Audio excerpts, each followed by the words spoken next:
Tota pulcra es Maria, tota pulcra es Maria,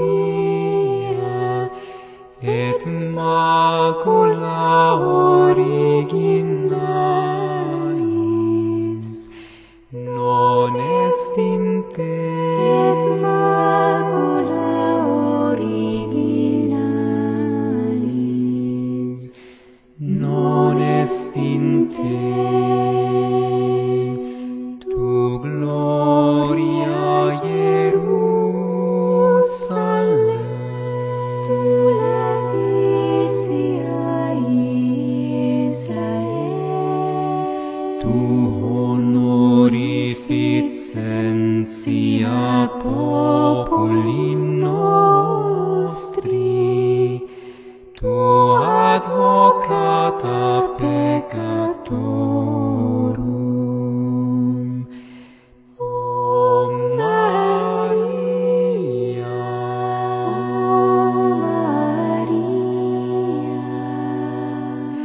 Virgo prudentissima, Mater clementissima, ora pro nobis, intercede pro nobis,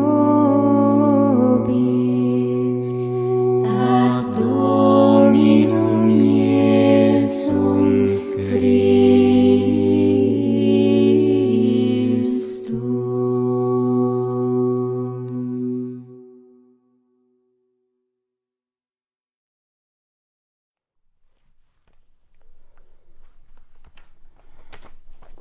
O Grande Tratado de Alquimia ou A Natureza Desvendada. Aurea Catena Homeri. Neste livro se demonstra como e de que as coisas nascem, conservam-se, destroem-se e reduzem-se de novo à essência primordial. Tradução Ivone Sebenedetti. Editora Martins Fontes. Canal Leconde. Primeira parte, capítulo 15. Da principal porta ou chave da natureza. Como autora de toda a geração e destruição das coisas naturais, chamada putrefação. O céu, em razão de sua sutil pureza, não está tão sujeito à mudança quanto os elementos inferiores, mas quando ele desce para o ar, e deste a água e a terra, também apodrece com eles, para produzir seu semelhante nos elementos inferiores, e estes, por uma lei especial do Criador, nada podem produzir nem destruir sem a putrefação.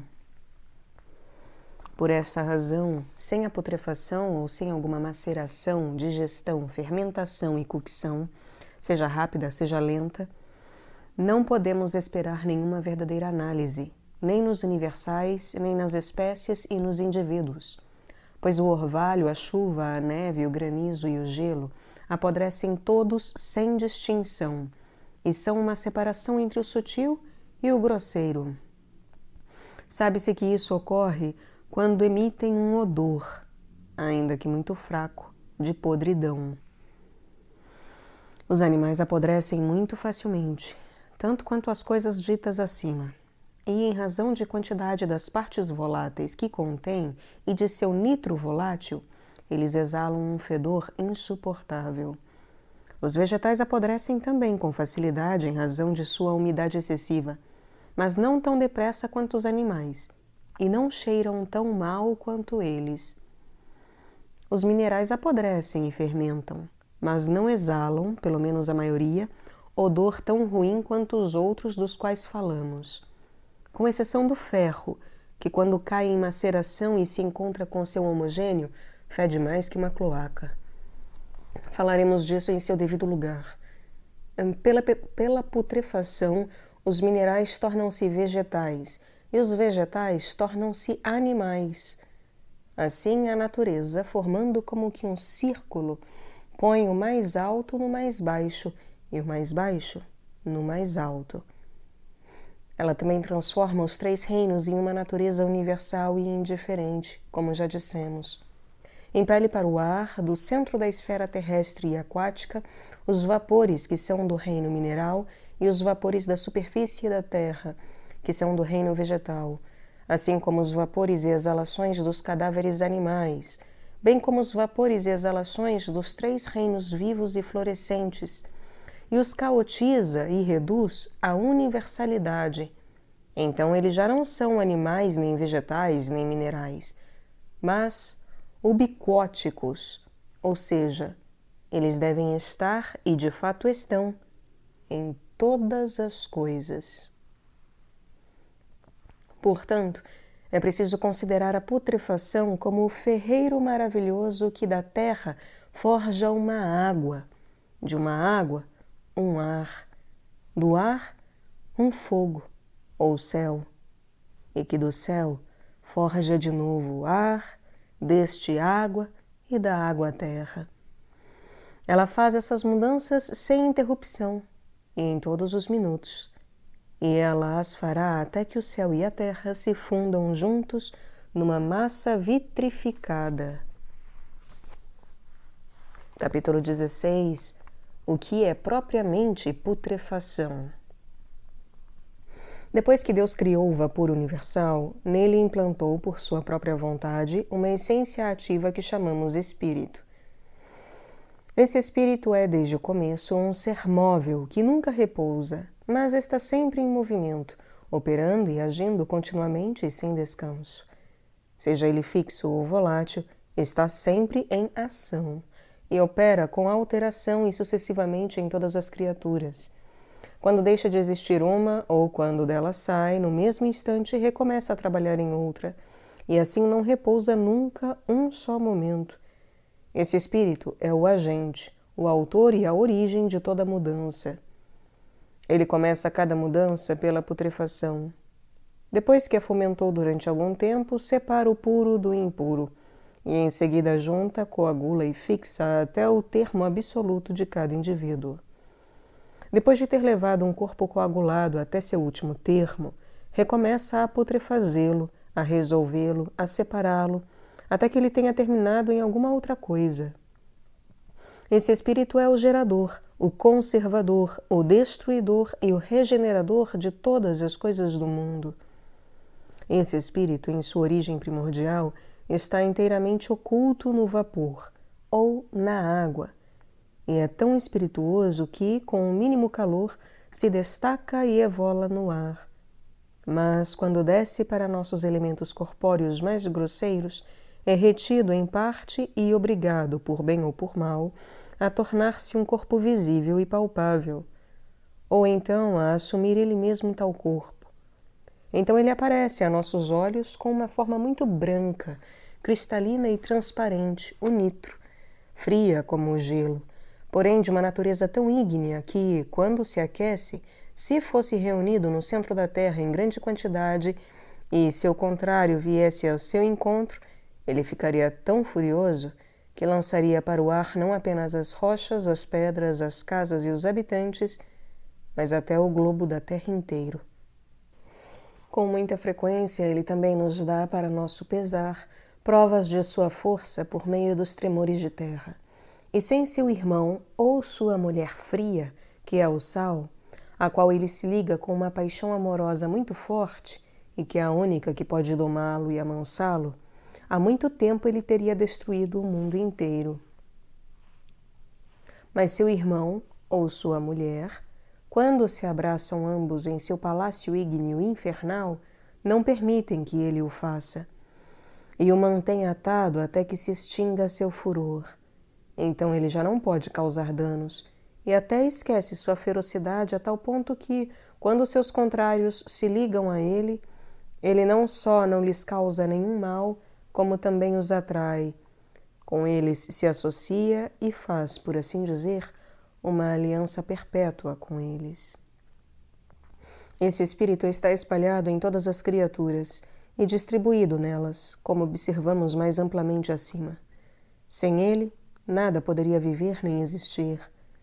É ele o princípio do nascimento, da destruição e da regeneração de todas as coisas.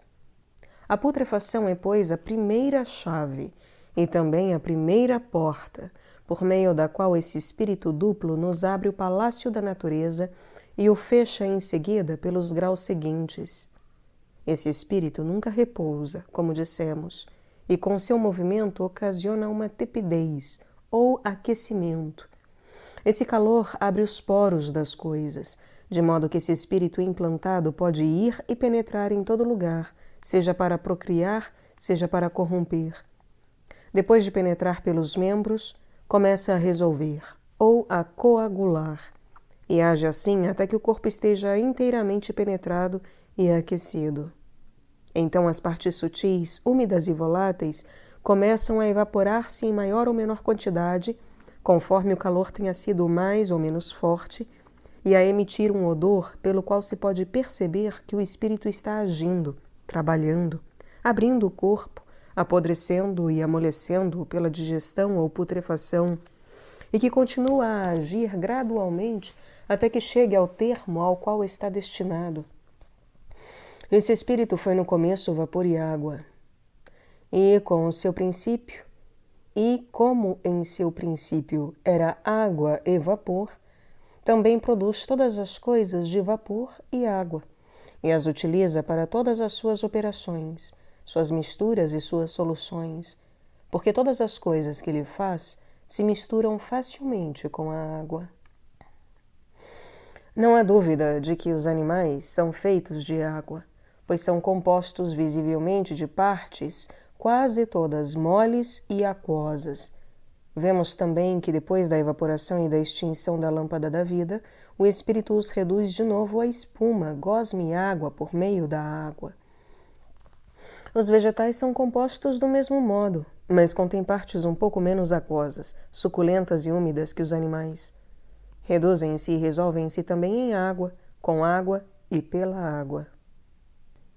A natureza, ou esse espírito, compõe também com água os minerais, resolve-os também em água e pela água, como explicaremos amplamente a seguir. No entanto, não se deve imaginar que essa água com a qual o espírito procria todos os animais, vegetais e minerais seja uma água sem poder, como uma água de nascente. É uma água que encerra 4 coisas, a saber, os 4 elementos que nela estão em perfeito acordo. 3 coisas, a saber, o espírito, a alma e o corpo, o mercúrio, o enxofre e o sal, o volátil, o ácido e o álcali, e 2 coisas, que são o macho e a fêmea, o agente e o paciente, o nitro e o sal, de que todas as coisas nascem e pelas quais são destruídas e regeneradas. É uma água na qual o espírito é o agente que opera tudo.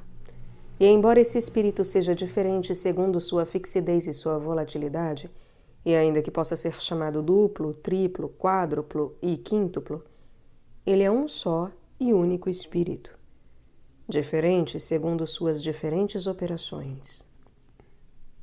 Quando é volátil e um vapor, é chamado céu, ar, volátil, agente, macho, alma, etc. Quando é semifixo e corpóreo, é chamado água, ácido, espírito, enxofre, nitro. Quando é fixo, é chamado terra, fixo, paciente, álcali, fêmea, ímã, corpo, sal, como dissemos acima. É nisso que consiste a ideia de todas as coisas. De acordo com a forma ou a figura na qual uma coisa se mostra, nós lhe damos um nome próprio para distingui-la das outras coisas, pois se tudo fosse chamado pelo mesmo nome, tomaríamos indiferente uma coisa pela outra, como na confusão da Torre de Babel. No começo só havia uma água simples, que se dividiu com o tempo, e em sua divisão cada parte teve seu nome particular, ainda que ela tenha saído de uma só raiz e de um mesmo princípio. Reciprocamente, todos os indivíduos do universo podem também, por redução e resolução, ser transformados em água. Com isso, esclarecemos o suficiente o que é putrefação. Ou seja, um espírito implantado, um motor que amorna, aquece e inflama, que é simples em forma dupla e duplo em forma simples, como também um ácido que se bate contra o álcali. Dois que são um em sua essência, como também três, volátil, ácido e álcali, mercúrio, enxofre e sal, espírito, alma e corpo. É o que vamos explicar no próximo capítulo. Capítulo 17. O que a putrefação opera e o que ela produz. Em geral, pela putrefação, um volátil torna-se ácido e o ácido torna-se álcali. Ao contrário, o álcali torna-se ácido e o ácido torna-se um volátil, conforme as coisas que queiramos mudar estejam dispostas naturalmente, ou por arte. Para representar a operação real da putrefação, tomaremos por modelo a água de chuva, que é a água universal regenerada caótica. Toma-se então quanto se queira de água de chuva. Essa água é posta numa vasilha própria. Quanto mais água houver, melhor se verá a operação do Espírito Universal. Deixa-se essa vasilha repousar bem coberta durante 14 dias, ou um mês inteiro. Ela fermentará, como já dissemos em seu devido lugar. Apodrecerá, ficará turva, impura e mal cheirosa. E nela se formará uma terra espumosa e sobrenadante. Isso prova visivelmente que há uma alteração maior ou menor, conforme a coisa seja disposta por natureza ou por arte. A causa dessa corrupção da água, de sua impureza, nebulosidade e podridão, é o espírito nela implantado, que, com seu movimento perpétuo, produz na água um calor imperceptível. Quanto mais ele trabalha e se aquece, mais altera e separa. É assim que encontraremos dia a dia, sempre aumentando, mais impureza ou terra, bem como mais mau cheiro ou podridão. Examinaremos agora esse corpo aquoso, putrefato e suas partes. Dissemos acima em seu capítulo e em vários outros lugares que a água antes da putrefação é um puro volátil que, na destilação, passa inteiramente, mas, depois da putrefação, se divide em 3 partes essenciais, a saber, uma água volátil, um ácido ou nitro e um sal álcali, que, depois de se separarem, deixam ainda para trás uma terra que os químicos chamam fezes. Pode-se ver, evidentemente, e concluir que essa água encerra em si um espírito, ou um ser ativo, pois de onde poderia provir a separação e a alteração, se não houvesse nessa água alguma coisa ativa que pudesse ocasionar isso? Ora, essa coisa que age e produz esse efeito é o que chamamos pelo nome muito comum de espírito. Percebe-se pela podridão e pelo odor que tal espírito está na água, e que ele aquece essa água, embora de modo imperceptível e insensível. Nunca se ouve dizer, nem se vê o frio ocasionando uma podridão ou um mau cheiro. E no inverno, mesmo que toda a terra fosse calçada e coberta de corpos mortos, não se sentiria nenhum mau cheiro. Mas, se chegar o calor, eles apodrecerão tanto e terão tamanho mau cheiro em um só dia, que ninguém poderá resistir. Concluímos então que a putrefação só provém do espírito aquecido pelo calor, e que o mau cheiro, tanto quanto o bom, provém do volátil, que é exalado pelo calor. Ele sobe e se evola de maneira invisível, contudo sensível ao olfato, como se pode ver claramente na urina putrefata e em seu fedor, quando a destilamos. É só então que sobe o seu sal volátil, que tem o odor mais penetrante e mais forte, mas seu espírito fixo e seu óleo, assim como seu álcali e o caput mortum, queimado até virar carvão, quase não tem odor nenhum. Vê-se isso também nos vinhos, principalmente nos mais velhos, que, quanto mais tempo passam em caves frescas, melhores ficam e mais cheirosos. Quando são destilados, o espírito ardente e volátil do vinho sobe primeiro e tem um odor mais forte que as partes que seguem depois. A mesma coisa se vê nos minerais. Assim que se põe o minério no fogo, o volátil fere-nos as narinas. O enxofre, o ácido e o espírito arsenical causam atordoamento, mas as partes restantes quase não têm odor, exceto a parte do volátil que possa ter sido fixada pelo fogo. O ácido ou o nitro tem pouco ou quase nenhum odor, não mais que o sal ou o álcali, quando os separamos da água de chuva putrefata, a menos que sejam de novo excitados por seus contrários. O odor é, portanto, ocasionado pelo calor, e este provém do movimento excitado pelo espírito motor, como já dissemos. Mas se alguém duvidar que o movimento é a causa do calor, bastar-lhe-á tocar o ferro que algum ferreiro acabe de bater a frio durante certo tempo, e sentirá que está extremamente quente. Que observe também os amoladores, quando passam um ferro sobre sua pedra de amolar sem molhar e giram com velocidade. Verá que esse ferro fica tão vermelho que com ele se pode acender enxofre ou madeira. Por fim, que simplesmente tome 2 pedras frias ou 2 pedaços de madeira e os esfregue um contra o outro. Verá se eles se aquecem ou não com esse movimento. Dissemos acima alguma coisa de maneira como um volátil se torna ácido e este se torna um álcali. Bem como, ao contrário, como um álcali se torna ácido e este se torna volátil, ou como o céu se torna ar, e o ar, água, e a água, terra. Agora examinaremos como se dá essa mutação. Capítulo 18. De que maneira um volátil se torna ácido e um ácido álcali, e ao contrário, como um álcali se torna ácido e este volátil. Este capítulo contém um ponto essencial ao qual todos os artífices, se quiserem progredir na arte, deverão dar a maior atenção, pois, por não conhecerem este ponto, milhares se perdem em suas soluções e coagulações, suas volatizações e fixações.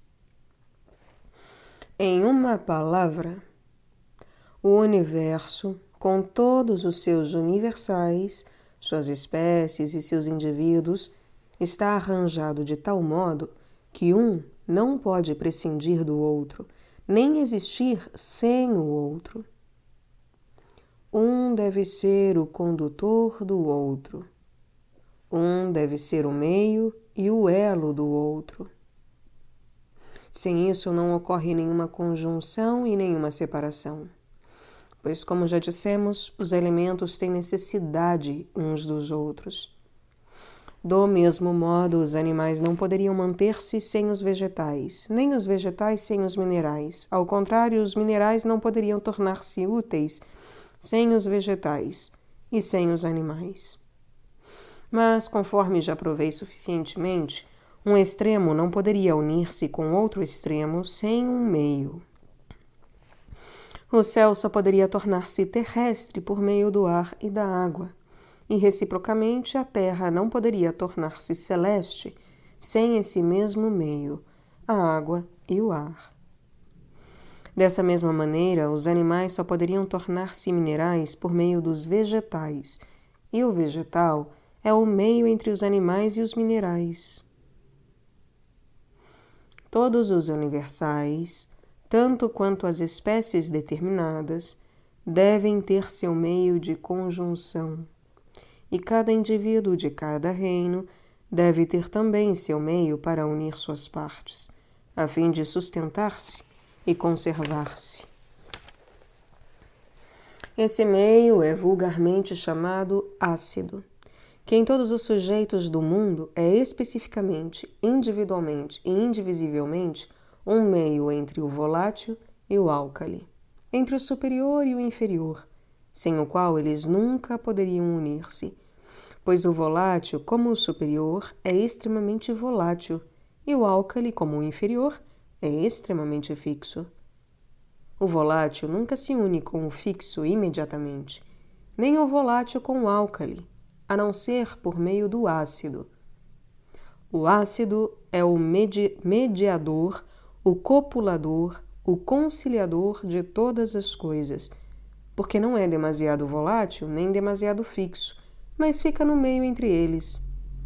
Por essa razão ele é hermafrodita. É o verdadeiro jano químico. Com um olho ele olha o volátil e com o outro olha o álcali. Se lhe damos o volátil, une-se com ele inseparavelmente. Se lhe damos o álcali, ele se une do mesmo modo. E, se juntamos os três, sua união se torna tão forte que os três subsistem ao fogo, ou se evolam juntos. No entanto, deve-se entender volátil, ácido e álcali homogêneos, muito embora os próprios heterogêneos se liguem tão intimamente que também se tornam inseparáveis. Eis um exemplo. Tomando-se certa quantidade de espírito do vinho, óleo de vitriolo e salfixo de urina, que pertencem os três a reinos diferentes, despeja-se o espírito de vinho sobre o sal de urina e se acrescenta, gota a gota, o óleo de vitriolo. No começo se verá uma grande oposição, ouvindo-se um ruído e um assobio. Mas no fim eles se tranquilizarão e se unirão tão intimamente que, quando forem destiladas as suas serosidades aquosas, não se observará mais nenhum vestígio do espírito de vinho, que se fixou no álcali com o óleo de vitriolo. Mas, para procedermos na ordem sem nos desviarmos do caminho, explicaremos de que maneira o volátil se torna ácido e este álcali, ou seja, como um se torna o ímã do outro. Com efeito, um atrai o outro a si e o transforma em sua própria substância sem nenhuma interrupção, conforme a força e a quantidade de um excede a do outro. Sabei, portanto, que tão logo a água de chuva colhida, como dissemos acima, começa a apodrecer, ou tão logo o espírito que nela está implantado começa a operar e a aquecê-la, essa água, no mesmo instante, começa a transformar-se e torna-se cada vez mais corpórea, pois em seu primeiro estado ela era um pouco volátil, e, como o volátil sempre procura tornar-se fixo através de graus intermediários, ele também procura, depois de se tornar fixo, voltar a ser volátil através dos mesmos graus. Esse espírito sempre se torna, por seu movimento contínuo, mais quente e mais ígneo. Esse calor torna-o tão sensível e picante que ele apresenta ao paladar um azedume que chamamos, em termo comum, ácido. E como o ácido ocasiona uma precipitação, e com isso manifesta uma separação da terra que se resolvera na água, quanto mais acre e ígneo é o ácido, mais terra ele separa. Mas para que essa terra não se torne demasiado forte e o ácido não possa nela morrer e alcalizar-se totalmente, esse ácido alimenta-se do volátil e, como ímã, o atrai, transforma-o em sua natureza e, com ele, faz um ácido. Quanto mais esse ácido atrai voláteis, mais se aquece, mais fermenta e mais terra resolve, e sobre ela imediatamente é forçado a reagir de novo. E quanto mais terra resolve, mais álcali seco e fixo se torna.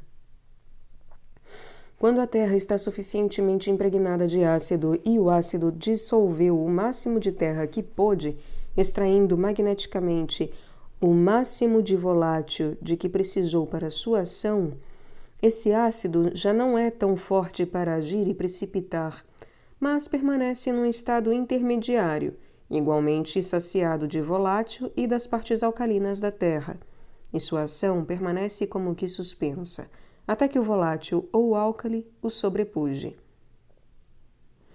Então ele se associa a este imediatamente, e o ajuda a produzir em tudo o seu semelhante.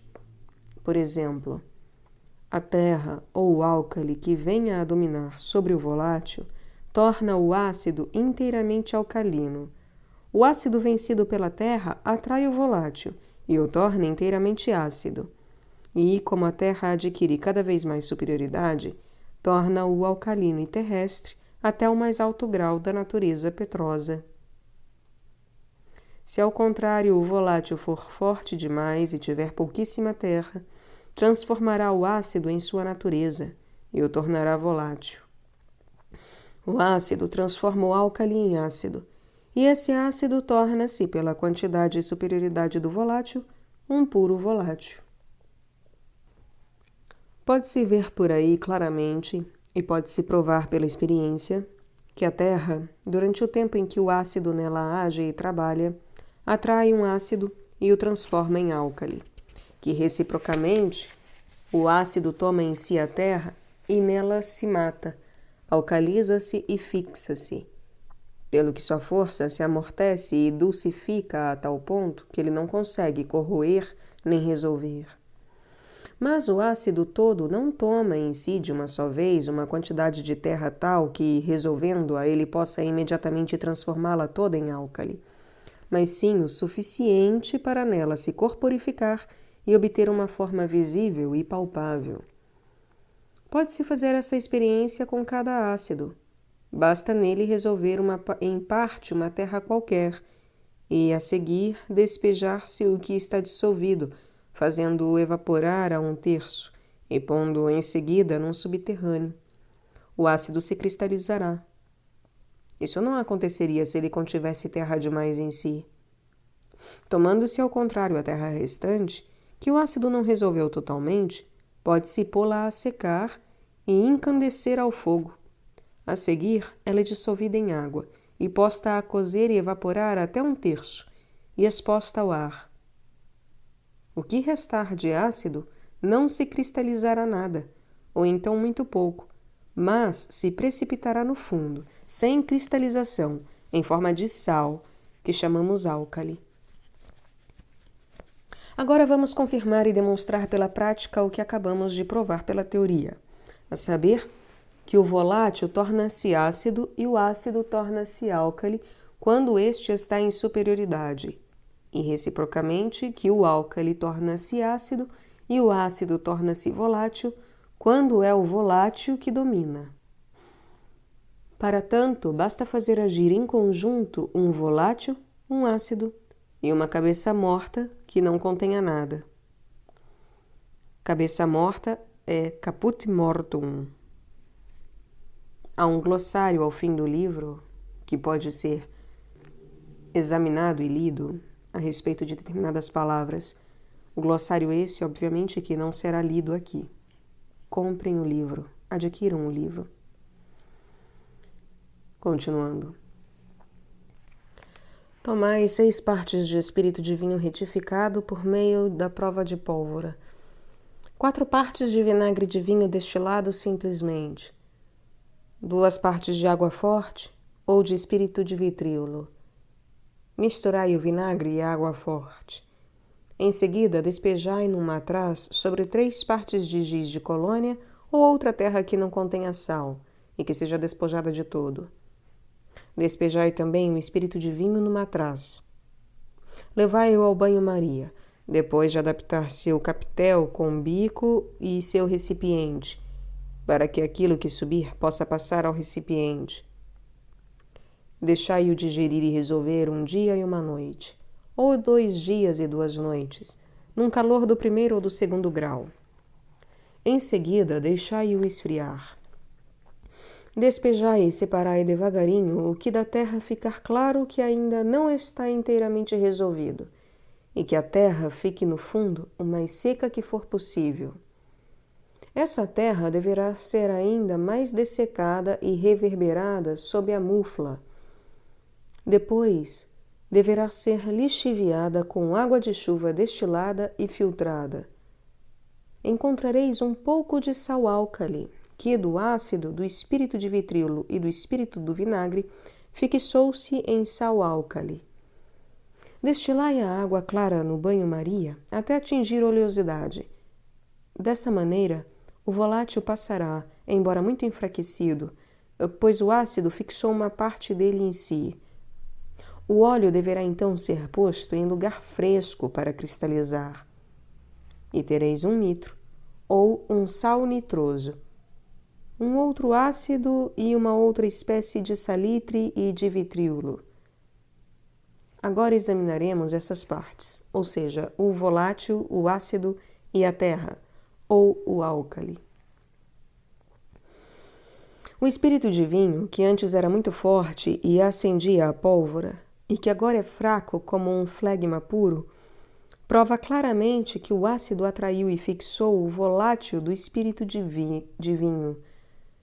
Vê-se também muito claramente que o ácido absorveu e resolveu em si uma terra ou um álcali, pois se precipitou de novo com eles em um corpo.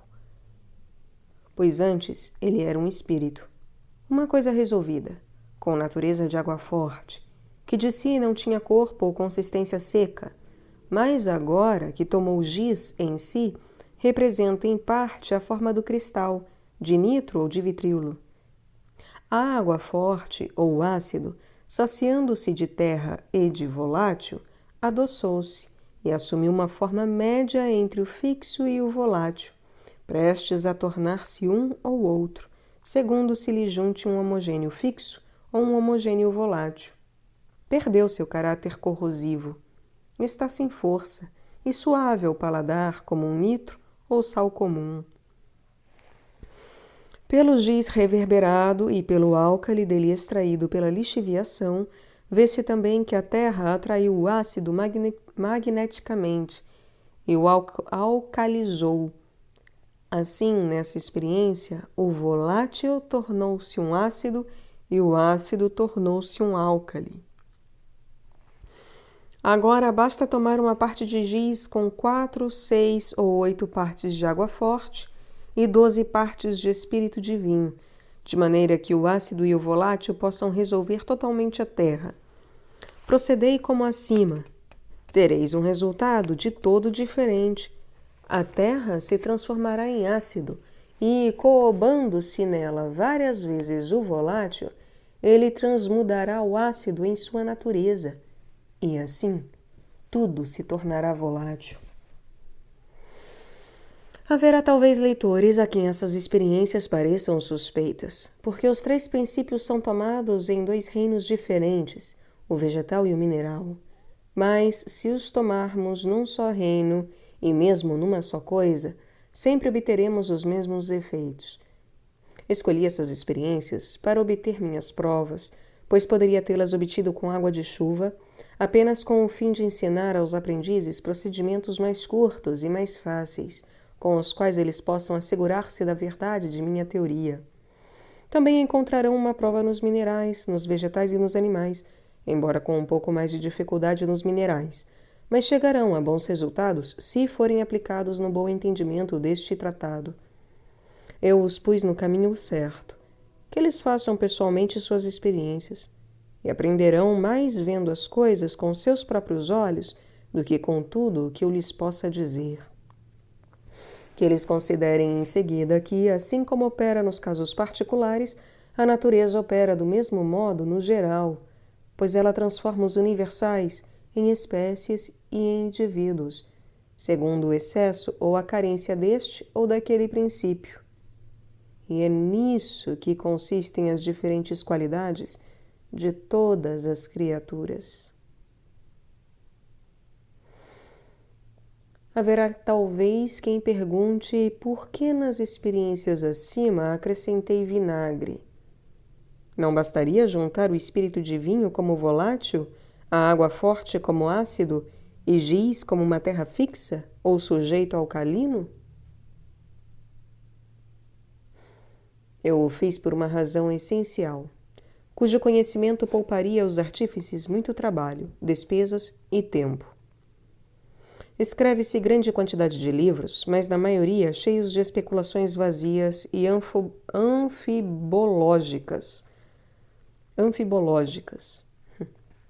Não se publica nenhum, ou publicam-se poucos, que indique as razões pelas quais se acrescenta isto ou aquilo neste ou naquele procedimento, o que fixa, o que volatiza, o que coagula, o que resolve,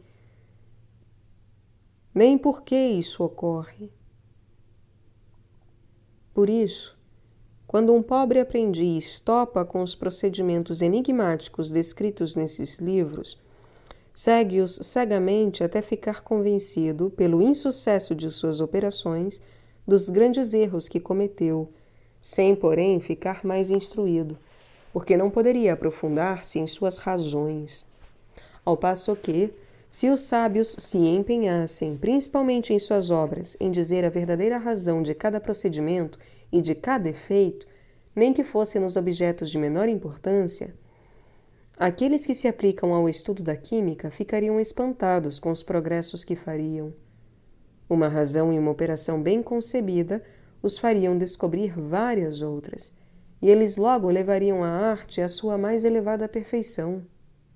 Assim, para não me afastar do meu assunto, a maioria dos artífices faz uso do espírito divino em todas as suas operações.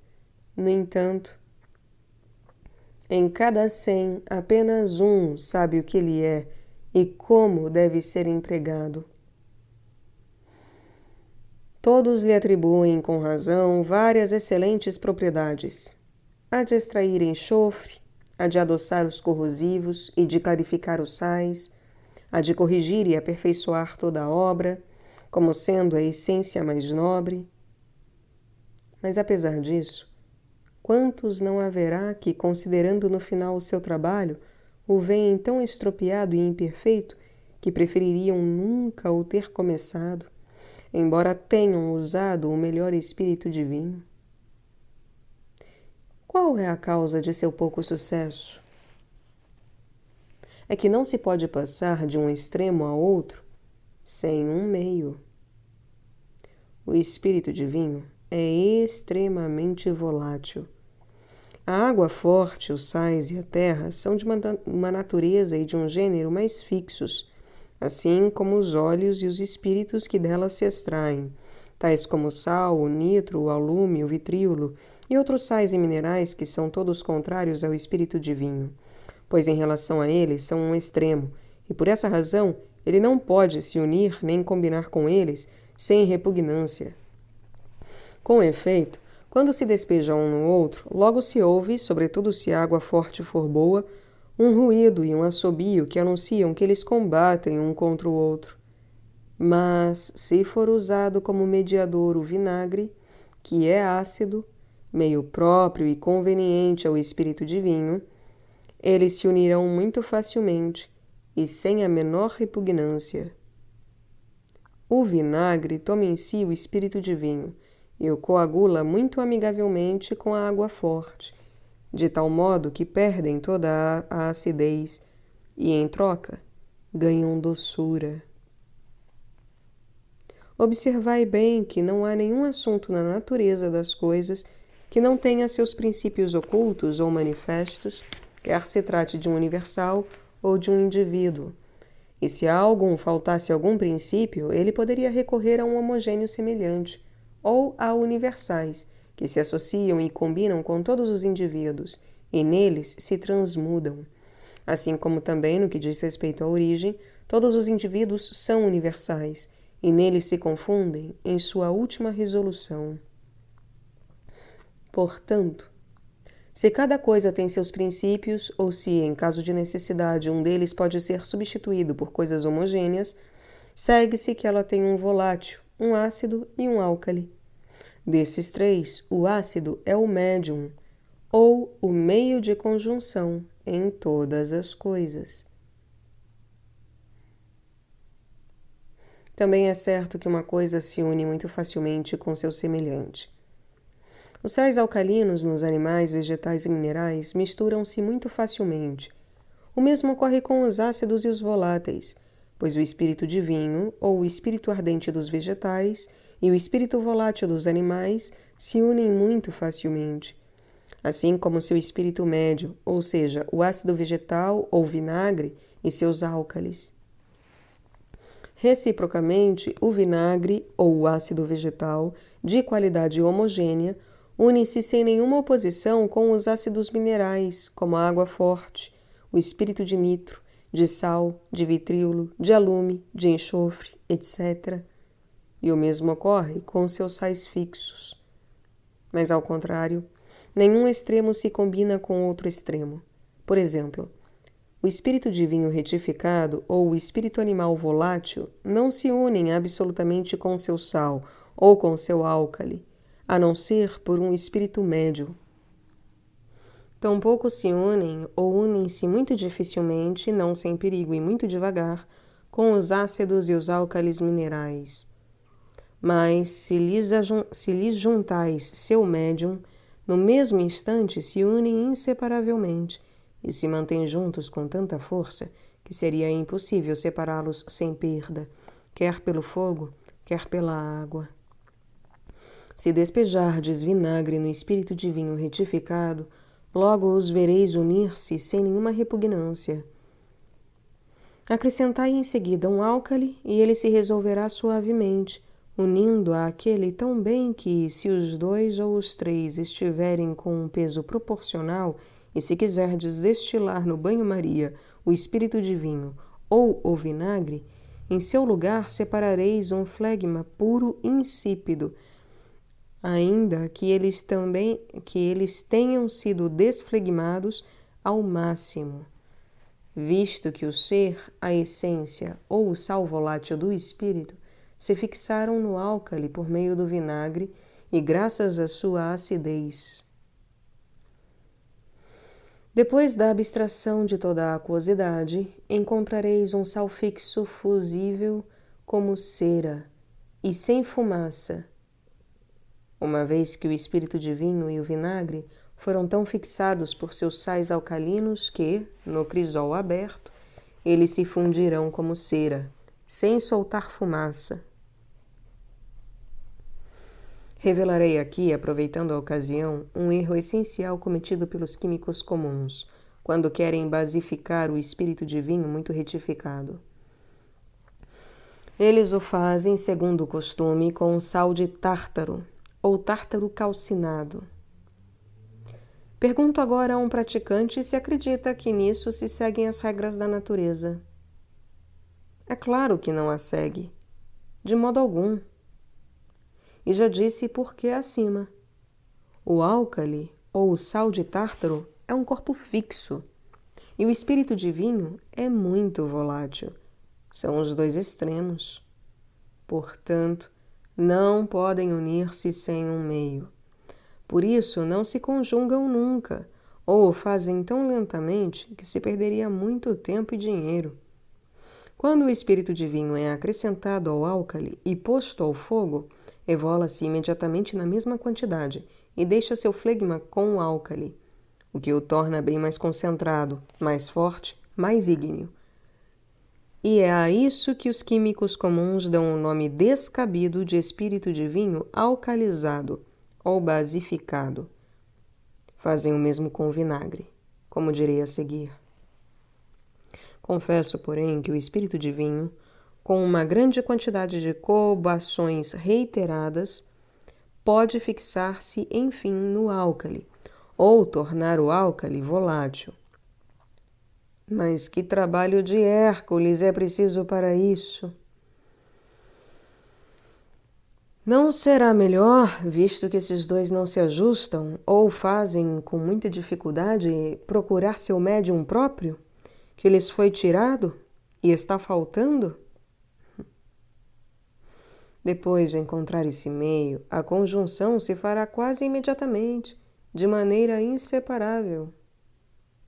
Os químicos devem então procurar uma coisa média e pô-la como um médium entre o álcali e o volátil, que são os 2 extremos. Devem deixar o álcali ou o volátil saciar-se dela até ficar ébrio e cambalear de um lado para o outro.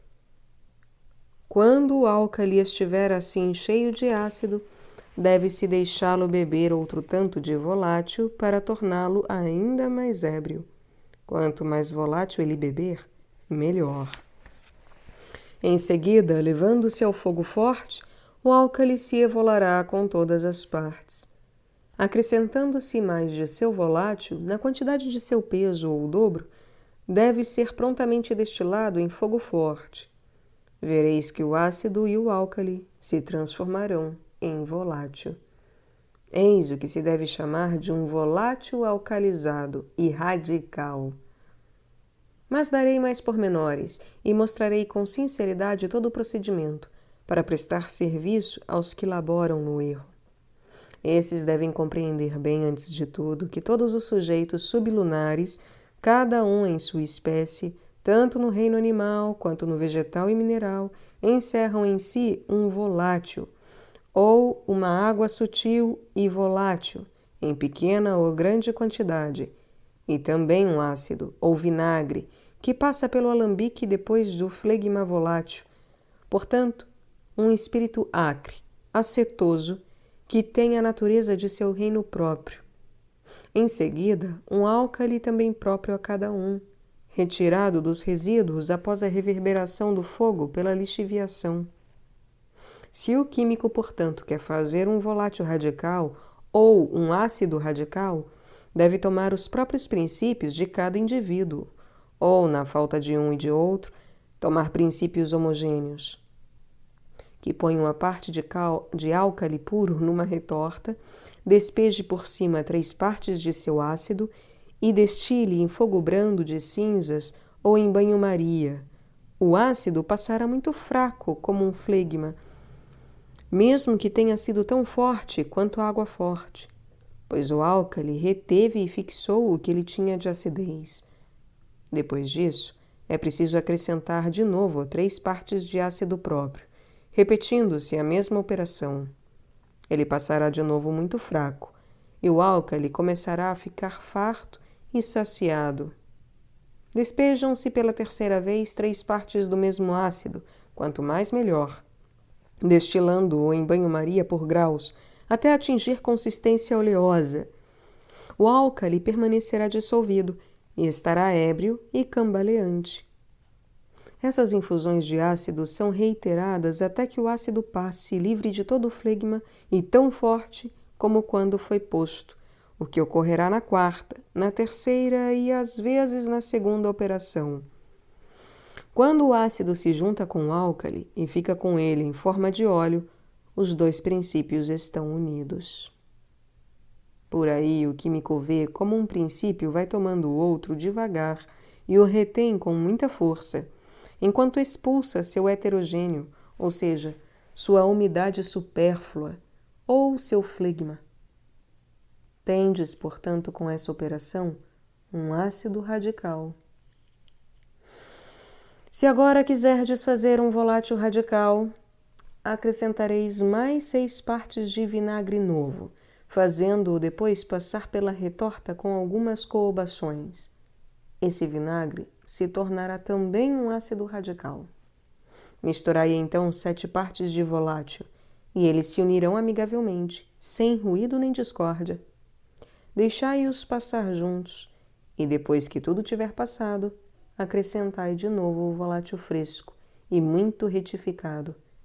Deixai-o passar mais uma vez, e repeti uma 3ª vez. Por esse meio, o volátil se tornará radical, segundo a própria regra da natureza, e poderá ser chamado com justiça de quintessência, ou magistério da natureza, pois todos os princípios estarão aí reunidos em um. O superior conjugado com o inferior, e por esse meio, segundo Hermes, tem-se uma força unida. Alguns tomam uma parte desse álcali impregnado com o vinagre destilado e a ela juntam 4 partes de seixos calcinados, misturando tudo e destilando numa retorta de vidro. No começo, durante 2 horas, o fogo deve ser muito baixo. Em seguida, aumentam o fogo até que a chama circunde a retorta e continuam com esse fogo até que o sal de tártaro tenha passado com o espírito de vinagre, em forma de névoa ou de espírito. O químico vê aí a verdade do axioma que diz que a natureza se regozija na natureza, que a natureza abraça a natureza e que a natureza supera a natureza. Se um artífice tomasse o inverso desse procedimento, de tal maneira que o fixo ou o álcali tivesse a superioridade sobre o ácido e o volátil, faria um sal fixo ou um cristal fixo que se fundiria no fogo, como manteiga, e seria uma quintessência coagulada e fixada, exatamente como essa primeira é uma quintessência líquida volátil. Dessa maneira, ele poderá retrogradar e avançar como queira para transformar um no outro. O aprendiz encontrará o procedimento para isso na segunda parte desse tratado, onde ensinaremos como se pode separar e reunir os princípios de todos os indivíduos e como um deve ser transformado no outro. Tratemos agora do modo como se costuma basificar o vinagre. Toma-se 1 libra e 1/4 de sal de tártaro e 1 libra de vinagre que se procede à destilação do vinagre sobre o sal. Examinemos esse vinagre. Sabe-se que o vinagre, simplesmente destilado, não tem muita força, mas aqui ele a perde totalmente, porque o sal de tártaro retém e fixa o pouco de força que lhe resta. Assim, passa apenas um flegma puro, em vez do verdadeiro vinagre basificado e radical que se buscava.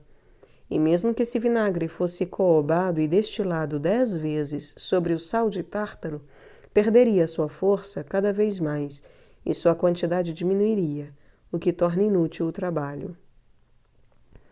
O sal de tártaro retém o ácido do vinagre e torna-se um sal fusível, que se funde ao calor da luz de uma vela. Alguns, porém, ousam dar a isso o nome de vinagre radical, mas eles mesmos sentem muito bem que extrações fazem com ele. Ocorre a mesma coisa quando destilam o vinagre sobre o sal amoníaco, sem que ele perca nada de seu odor. Esse mau resultado ocorre porque eles não saberiam encontrar, por suas próprias reflexões, um meio que possa ajudá-los, mas preferem falar mal da arte, que eles caluniam como falsa e enganosa. A maioria destila o vinagre num matraz pelo alambique. Desse modo, somente o espírito, o mais sutil volátil do vinagre, passa com seu flegma. Várias pessoas o utilizam para todas as suas operações, mas ele é tão fraco que na língua dá a impressão de ser puro flegma, apenas com a diferença de ter ainda um pouco de gosto de vinagre, dando a conhecer que se trata de alguma coisa extraída do vinagre.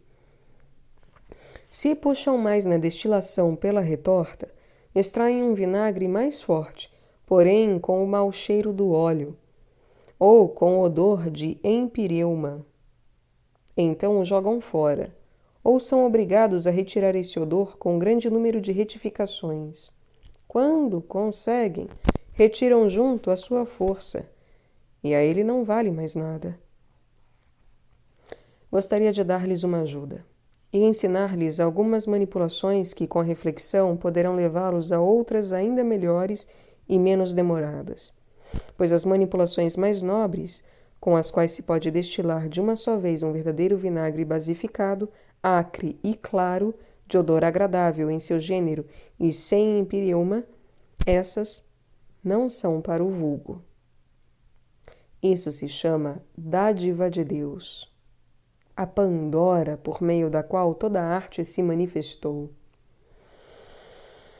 Pode-se, porém, dar uma ideia dessa arte com exemplos que a um espírito penetrante poderão logo ser úteis.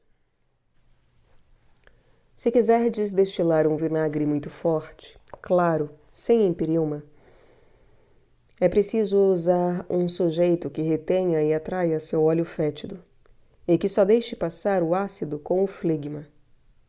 Dessa maneira, o vinagre passará claro e será retificado de uma só vez, sem empireuma, e será possível obter várias pintas dele, ao passo que, sem isso, só se consegue extrair uma quarta parte. Há vários sujeitos que retêm esse óleo, como a cal viva, o caput mortuum da água forte, o coucotar do vitríolo, o mínio, as cinzas da madeira. Usai, portanto, um desses sujeitos, o que quiserdes, embora um seja melhor que o outro, conforme vereis pela experiência. Tomai uma libra e do vinagre mais forte 1 ou 2 pintas. Os pós juntos devem ser postos numa grande retorta, de tamanho proporcional. Por cima, despeja-se o vinagre e a destilação é feita na areia ou nas cinzas, por graus, de tudo o que queira passar, aumentando-se o fogo no fim, para que subam os espíritos acres que mortificam muito o vinagre. Dessa maneira, tereis de uma só vez um vinagre claro, que depois deve ser basificado com diferentes sais. Se, porém, tivesse passado um pouco de óleo, seria preciso coobá-lo e destilar mais uma vez. Então estaria em condições de ser basificado. Isso pode ser feito de várias maneiras, como com sal comum, com o pé do vinho, com sal amoníaco, com sal de tártaro e com potassa, com espírito de nitro, sal, vitriolo ou enxofre. Nem todas são igualmente boas. No entanto, podeis escolher a que quiserdes para basificar esse vinagre, e ele produzirá um efeito excelente que não é permitido revelar. Se quiserdes basificá-lo com o pé do vinho, que está cheio de óleo, é preciso acrescentar, como dissemos acima, um sujeito que retenha o óleo. Para isso, só há o sal volátil que passará com o vinagre, e nisso consiste todo o segredo da basificação do vinagre. Se quiserdes usar o sal de tártaro, a potassa ou o sal amoníaco, também é preciso juntar um sujeito por meio do qual o vinagre possa ser impregnado do espírito deles. Esse sujeito será a terra argilosa, ou o bolo, ou a hematita, o lápis vermelho, o mínio, o trípoli, etc. Com os referidos sais, também podeis fazer uma composição e misturar esse sal com o sal de tártaro, ou o sal amoníaco, ou os 3 juntos, e por cima destilar o vinagre até que seque. Darei aqui a receita de outro vinagre basificado, que deve ser melhor que o vinagre radical comumente utilizado há tantos anos. Tomam-se 3 partes de sal de tártaro, 2 partes de espírito de sal e 8 ou 10 partes de vinagre destilado. Mistura-se o vinagre com o espírito de sal. Põe-se o sal de tártaro numa retorta, despeja-se por cima a mistura de vinagre e espírito do sal e destila-se na areia até que fique seco. Retira-se o sal de tártaro da retorta, acrescenta-se a ele 2 partes de alume calcinado. Põe-se de novo a mistura na retorta, despeja-se novamente o que foi destilado, deixando-se destilar de novo pelo 4º grau. Tem-se assim um vinagre radical, que de uma só vez produzirá um efeito 100 vezes maior que o produzido por aquele que é usado comumente. Retira-se o caput mortuum da retorta e, se ainda houver sal de tártaro, volta-se a coobar e destilar mais uma vez ou 2, ou até que todo o sal de tártaro tenha passado. Então, está perfeito. Recomendo juntar, e com razão, os ácidos e os álcalis. Se souberdes em que consiste sua diferença, não precisarei dizer mais nada. Os ácidos são sujeitos que têm mais sutileza que os álcalis, pois os ácidos não resolveram em si tanta terra quanto os álcalis, é o que constitui toda a diferença entre ambos, pois, aliás, eles são iguais e vêm de uma mesma mãe e de uma mesma origem. A maior ou menor volatilidade ou fixidez constitui toda a sua diferença.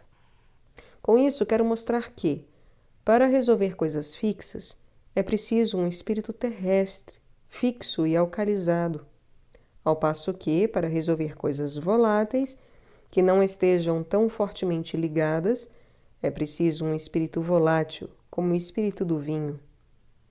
É preciso prestar atenção à homogeneidade, pois o semelhante se regozija no seu semelhante. Os animais e os metais demandam um espírito homogêneo, como provaremos abaixo. O vinagre é um sujeito vegetal e fraco. Por essa razão é preciso fortalecê-lo, para que ele possa atacar com uma força dupla o que lhe advém do fato de lhe ter sido acrescido o que é forte demais para ele em sua natureza. O ponto essencial que justifica o emprego do vinagre é que ele amolece e adoça todos os corrosivos perigosos para a saúde dos homens. Não fosse isso, seria possível prescindir dele, pois a água forte, o espírito de nitro, de sal, de vitríolo e de enxofre dissolvem todos os sujeitos sem vinagre. Mas o vinagre tempera seus corrosivos e os torna agradáveis a toda a natureza. Vê-se também que os minerais têm, na verdade, o seu volátil, mas ele é contrário aos dos outros reinos. Por isso lhes emprestamos um volátil do reino vegetal, por ser o que tem mais afinidade com o seu, ou então o volátil de um sujeito universal. Com efeito, o químico não é obrigado a usar absolutamente um volátil vegetal. Ele pode tirá-lo tanto da neve quanto da chuva e obterá o mesmo efeito.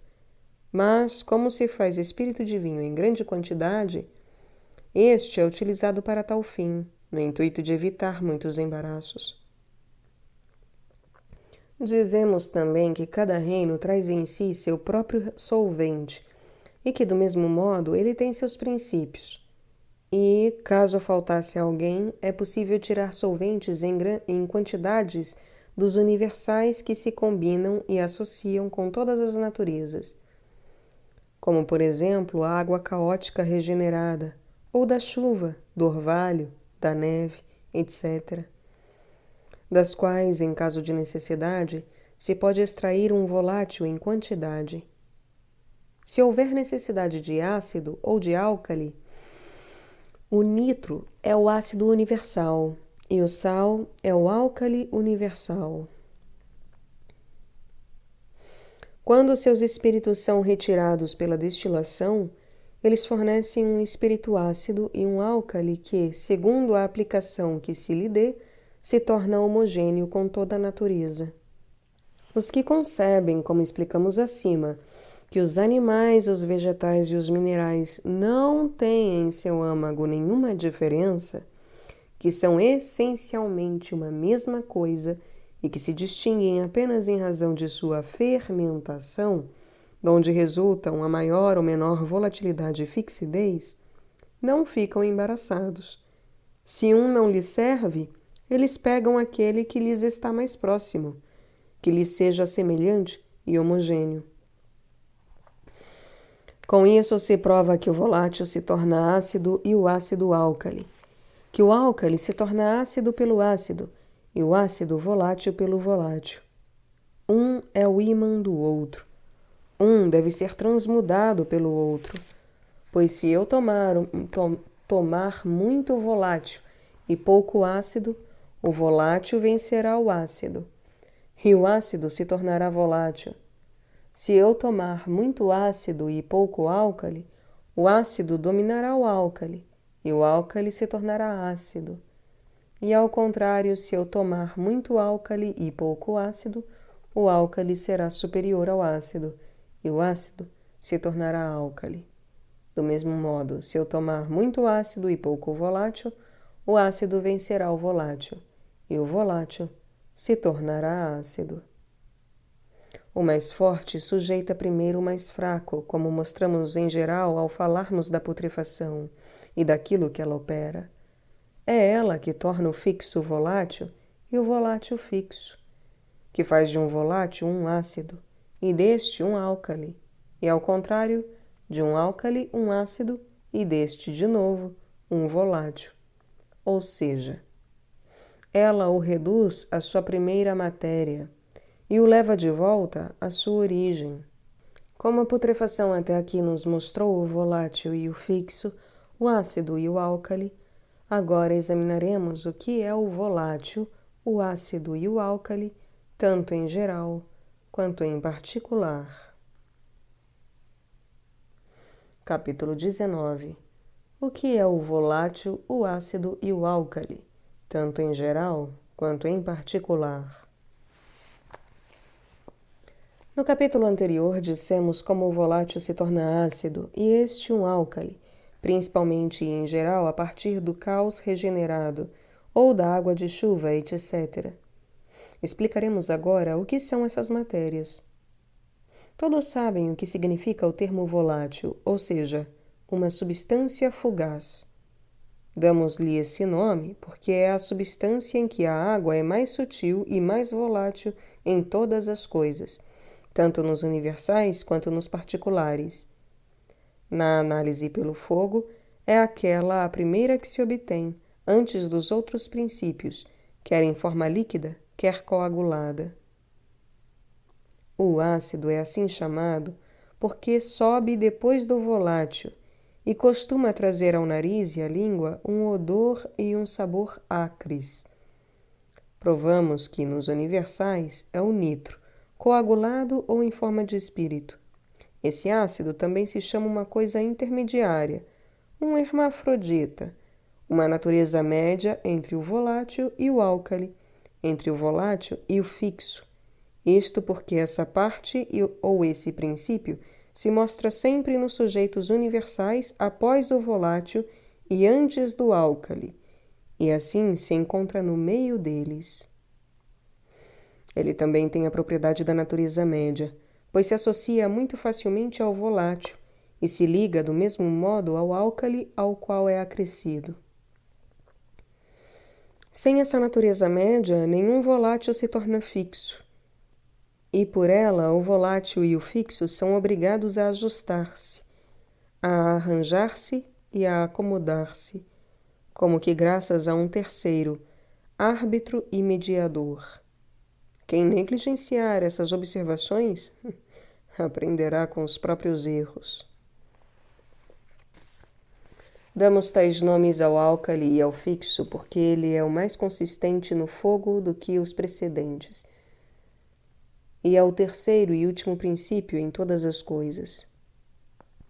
Quer se mostre a nossos olhos em forma coagulada, quer em forma espirituosa, quer líquido, quer seco, se der a conhecer um efeito alcalino, sempre se chamará álcali, ou sal alcalino. Ainda que na destilação ele suba em forma de espírito, sempre poderá ser novamente fixado com um fixo semelhante a ele. Vamos mostrar agora o que são o volátil, o ácido e o álcali, pois são as partes principais que executam e fazem todas as operações nos universais e nos indivíduos. Nos universais, que são o orvalho, a chuva, a neve, o granizo, a geada, etc., o volátil, em sua análise e destilação, precedidas da putrefação, é uma água muito sutil, clara e transparente, sem gosto e volátil, que, continuando a destilação, é seguida cada vez mais e imediatamente por uma água mais grosseira e mais pesada. Depois dessa água segue o ácido com seu gosto acre, e depois dele vem um óleo espesso e fétido, que também pertence ao ácido, pois o ácido é um óleo dissolvido, e o óleo é um ácido condensado. O óleo também pode, quando misturado e destilado com giz ou colcotar, resolver-se em ácido. Depois disso não vem mais nada, mas fica no fundo uma substância negra e queimada em forma de carvão, que os químicos chamam vulgarmente de caput mortuum. Quando reduzido a cinzas pela calcinação, ele se separa em dois, ou seja, em cinzas e em sal, que é chamado sal álcali. Mas as cinzas pertencem também ao álcali, pois das cinzas e do álcali faz-se um sujeito que resiste ao fogo, ou seja, um vidro. As cinzas são a parte mais fixa de cada sujeito, e em seguida o sal. Destilando-se os animais após sua putrefação, a primeira coisa que ordinariamente sobe é um espírito e um sal volátil muito forte, muito volátil, fétido e muito penetrante, acompanhado de flegma. E muitas vezes, quando o fogo é muito forte, o espírito carrega consigo um óleo volátil, São essas coisas que ordinariamente se chamam volátil nos animais. Continuando-se a destilação, segue-se um flegma mais grosseiro e, em seguida, um espírito ou ácido animal muito acre e mal cheiroso. E após isso vem seu óleo fétido, que chamamos ácido. Depois de tudo, resta no fundo o carvão ou as partes alcalinas, das quais se tiram no reverberador o sal álcali e as cinzas. Os vegetais, após fermentação, dão na destilação um espírito volátil ardente com seu flegma e muitas vezes um óleo sutil, que é o volátil dos vegetais. Em seguida vem um flegma mais grosseiro. Depois disso, um verdadeiro vinagre e um óleo espesso, fétido, que é o ácido. No fundo, resta uma matéria queimada, ou carvão, que pela reverberação se separa em cinza e em sal. É o álcali vegetal. Os minerais, quando destilados assim que retirados do minério, soltam um pouco de água doce e flegmática e um espírito acre. É o volátil mineral. Em seguida vem um vapor acre, que os químicos chamam comumente de óleo, assim como chamam a primeira água de espírito. Esse vapor é o ácido, que é o segundo princípio. Embora esse óleo, assim como o espírito, sejam dois ácidos, os químicos não deixam de distingui-los com termos diferentes, segundo a diversidade de suas qualidades. No fim, os resíduos que ficam no fundo são uma terra de uma cor diferente, conforme a natureza do mineral. Essa terra se separa por reverberação em duas partes, terra e sal, o que constitui a parte alcalina dos minerais. Até aqui examinamos em geral de que e como o vasto universo teve origem, quais foram seus princípios no começo e em quais partes eles depois se separaram, quantos há e como eles se diversificaram nos diferentes reinos, o que fazem, qual é seu objetivo e seu fim. Desceremos agora às espécies e aos indivíduos, como do maior ao menor, e examinaremos também seu nascimento e sua origem, seus meios e seus fins, ou seja, consideraremos em pormenores os princípios dos animais, dos vegetais e dos minerais, e destinaremos a cada reino um capítulo à parte para fazer seu exame.